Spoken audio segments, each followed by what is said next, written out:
desperately need a modernized, significant 5-year farm bill. Hi, everybody. Welcome back to the Comstock Channel. I'm Marlin Bohling with you. It's always a pleasure to visit with you about ag related issues. Well, today I have Caleb Ragland with me. Now, he happens to be president of the American Soybean Association. He hails from Magnolia, Kentucky. And we have a lot to talk about here, Caleb. Of course, everybody's all up in arms about the tariff talks. And it's a situation that's very much in flux right now. I mean, it depends on what minute of the day you're looking at the situation. It could be totally different the next minute. As we're recording this, I'll admit we're recording this on Friday. So far on Friday, it seems like we still have very steep tariffs on both sides, the U.S. and China, against each other. The grain markets are kind of getting to the point where it seems like, all right, they're not going to buy anything. Now what? It's like they're almost over it already as far as the grain perspective goes. The soybean organization that you work with, the American Soybean Association, the soybean farmers could take one of the biggest hits of all from this tariff situation. So explain how you're handling this and who you're talking with about it. Well, Marlon, we are very much concerned about what these tariffs could do because China is our largest export customer. 52% of all U.S. soybeans that were exported last year went to China. And right at 50% of U.S. soybeans are exported. So they basically bought 25% of the U.S. crop last year. And that's a large number. What's an even larger number is 33%, which is what China purchased on average before the first trade war in 2018. So we have eroded away from a third of all U.S. production to a quarter of U.S. production is what we sold last year to China. But that's about a 9% drop that we lost permanently after the first trade war. Our concern is long-term loss of a major chunk of our market with our largest export customer. And we don't want to lose that because we all know it's a lot harder to gain a new customer than it is to retain an existing customer. That's just basic business. And the ag economy, particularly for row crops, is in a pretty tough spot the last couple years.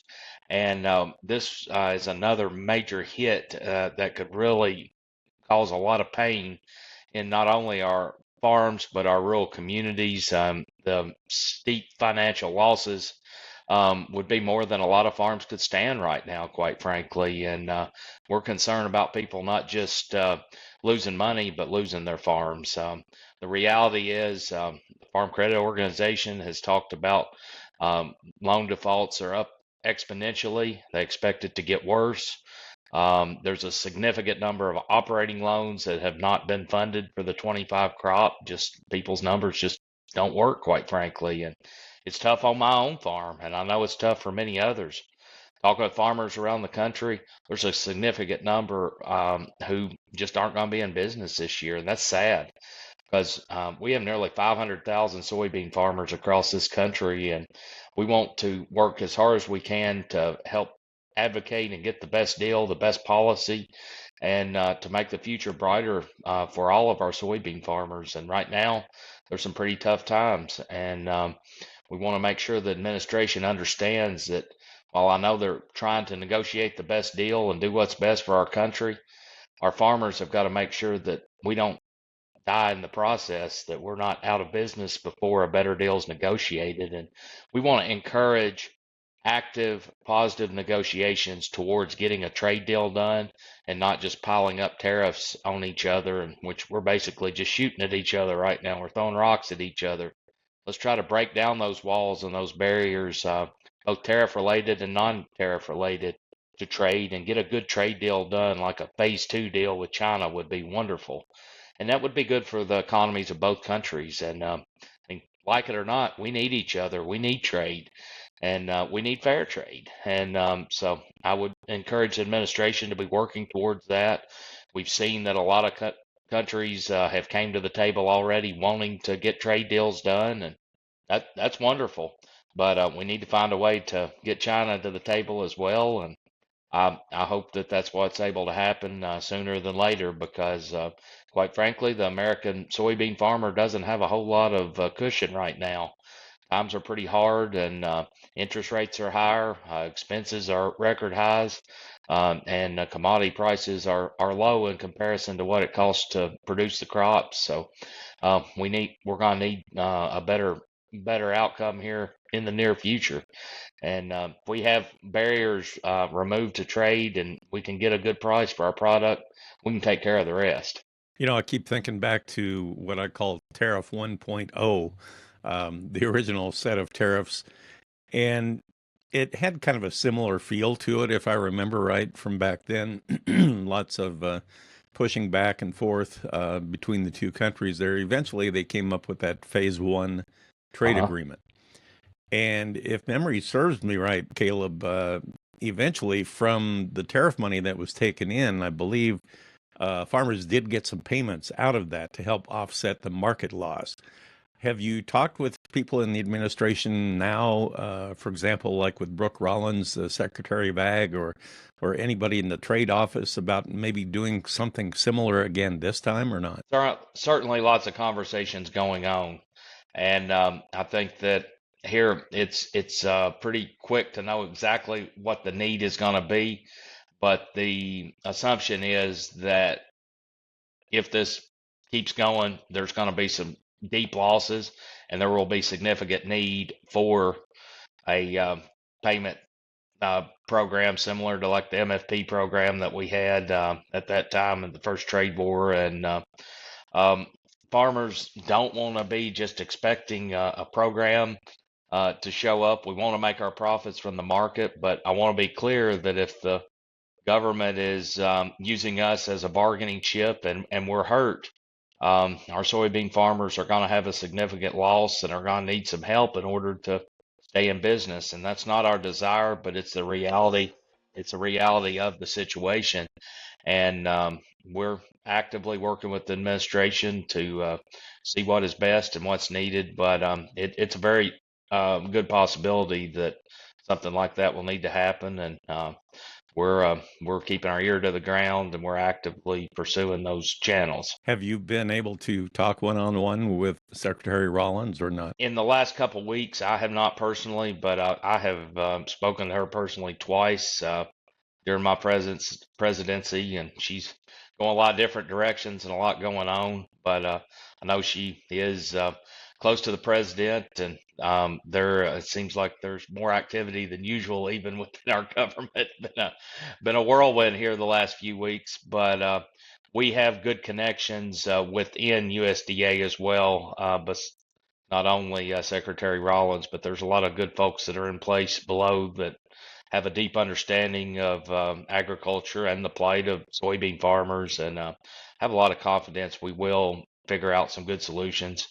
Bottom line, I want to reiterate, I think the administration wants to do what is best for our country, and they've made some really hard decisions right now, and we hope they're successful. We also want to make sure that they remember that we're going to feel a lot of pain throughout that process, and the American farmer is in a tough spot, and we're gonna need to work together to make sure that we stay afloat and are able to stay in business, because many families like mine are deeply hurt financially through this. In the phase one trade agreement that was ironed out with China, they made some tremendous commitments to buying U.S. products, Yes, but they never did totally live up to that. They fell short of that, and then we got into the COVID issue, yes, and that was kind of a complicated issue there, where it's like no one held their feet to the fire after that. yes, yes. What's going to be different this time? Well, I think that ultimately a lot of the difference is going to be who is enforcing those agreements in the future. And certainly a very complex issue when you throw COVID in there. But it's a fair statement that we didn't have solid enforcement of that agreement, and it hurt American farmers and American trade in general. And whoever our leader is after President Trump, we're going to need somebody that has a strong backbone and is willing to stand up and hold the agreements that are made here in the coming weeks and months. hold them accountable and make sure they're enforced because it's vital for our trade as a country and for agriculture. Could sustainable aviation fuel come to the rescue, do you think? I think SAF has a lot of potential. Um, I'm gonna say that we don't need to be completely counting on that to solve all of our problems because that's a process that takes time. But it is very exciting and has much potential.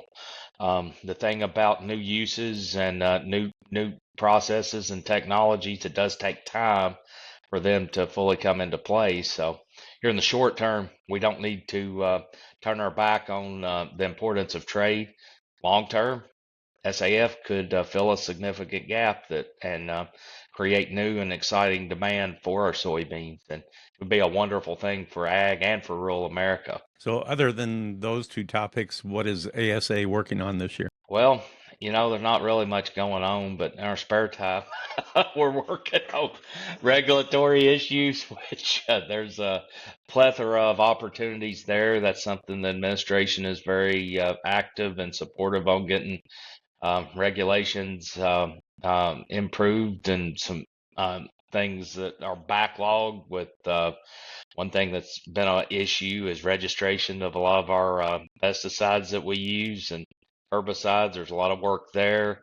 We're still working on a farm bill that hasn't been forgotten. I mean, we're eight years in now on the current one. We desperately need a modernized, significant 5-year farm bill, and I know our folks in the House and the Senate are working hard, and hopefully there will be an opportunity in the coming weeks and months to get that done.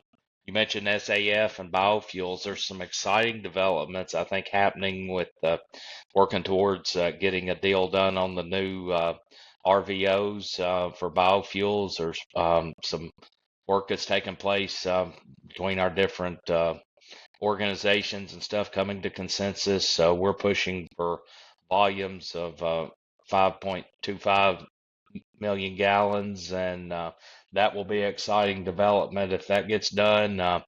Significant increase from where we've been. That will help demand for soybeans. We're there's tax issues in the background that the administration's talked about. So there's lots of things going on. I am excited that we have such a talented team at ASA that is working on our behalf, both in Washington and in St. Louis.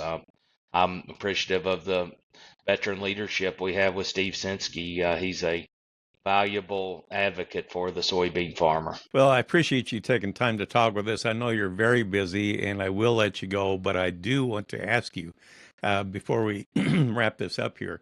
You are a soybean farmer. You're in what I would consider central Kentucky, or close to it. I know you had a lot of rain recently, but I bet you're itching to get in the field. How soon do you think you'll get in there and plant? Well, we're dropping our second shot of nitrogen on wheat today and throughout the weekend, and I hope that we're spraying burn down here in the next 2 or 3 days, and hopefully planting within the next 10 days to 2 weeks. So, a lot going on. Are you starting with corn or beans this year? It'll be corn on my farm. I grow all double crop soybeans. So, corn, double crop soybeans, and wheat's our rotation. Well, it's good to visit with you. Thanks for the update. I appreciate that. I will let you go, but keep in touch, and I'm sure we'll be talking more throughout the growing season. Best of luck to you. I hope you have a great 2025 on the farm there.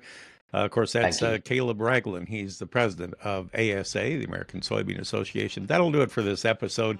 Thanks again for joining us. For producer Brianne Jenkins, I'm Marlin Bohling. We'll catch you next time right here on the Comstock Channel. Futures trading involves risk. The risk of loss in trading futures and/or options is substantial, and each investor and/or trader must consider whether this is a suitable investment. Past performance is not indicative of future results.